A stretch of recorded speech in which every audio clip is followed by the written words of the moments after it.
बच्चों, ये कहानी है एक छोटे से गांव के एक गरीब लड़के श्याम की, जिसने अपनी मेहनत और संघर्ष से अपने जीवन को सफलता की ओर ले जाने का संकल्प लिया। श्याम का गांव एक दर तालाब के किनारे बसा था। उसके माता पिता की आर्थिक स्थिति बहुत ही कमजोर थी, लेकिन वे अपने छोटे बेटे की शिक्षा में कोई कमी नहीं करते थे। श्याम की माता उसे हमेशा ये सिखाती रही कि मेहनत करने वाले कभी हार नहीं मानते, चाहे वो जीवन कितना भी मुश्किल क्यों न हो। श्याम ने अपनी माता के उपदेश को अपनी जिंदगी का मूल मंत्र लिया। वो रोज सुबह सूरज निकलते ही तालाब के किनारे जाकर पेड़ों की पंखुड़ियों को इकट्ठा करता और बेचता। ये काम उसका बड़ा संघर्षपूर्ण था, क्योंकि पेड़ों की पंखुड़ियों को उखाड़ना और संग्रहण करना काफी कठिन होता था। लेकिन श्याम की मेहनत और आत्मसमर्पण की बदौलत वह हमेशा सफल होता रहा। एक दिन तालाब के पास एक पुराना रमेश आया। उसने श्याम से पूछा, तू इतनी मेहनत क्यों करता है? क्या तुझे कभी थकान नहीं महसूस होती? श्याम ने मुस्कुराते हुए उत्तर दिया, जी, मैं जानता हूँ कि मेहनत करने से थकान तो होती है, लेकिन मेरे माता पिता ने मुझे सिखाया है कि मेहनती लोग कभी हार नहीं मानते। मैं ये जानता हूँ कि मेरी मेहनत का फल मुझे जरूर मिलेगा।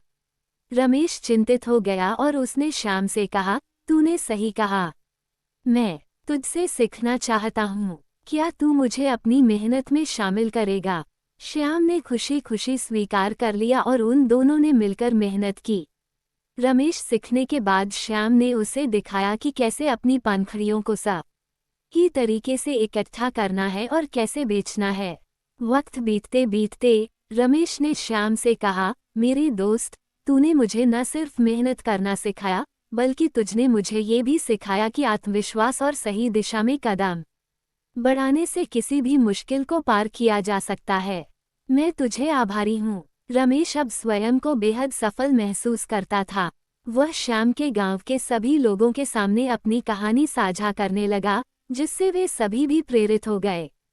गांव वाले ने श्याम की मेहनत और रमेश की मेहनत की कड़ी प्रशंसा की और उन्होंने साथ मिलकर एक स्कूल बनाने का निर्णय लिया।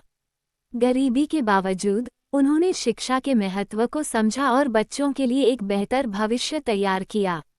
इस कहानी से हमें ये सीखने को मिलता है कि मेहनत, संघर्ष और सही दिशा में कदम बढ़ाने से कोई भी मुश्किल को पार किया जा सकता है।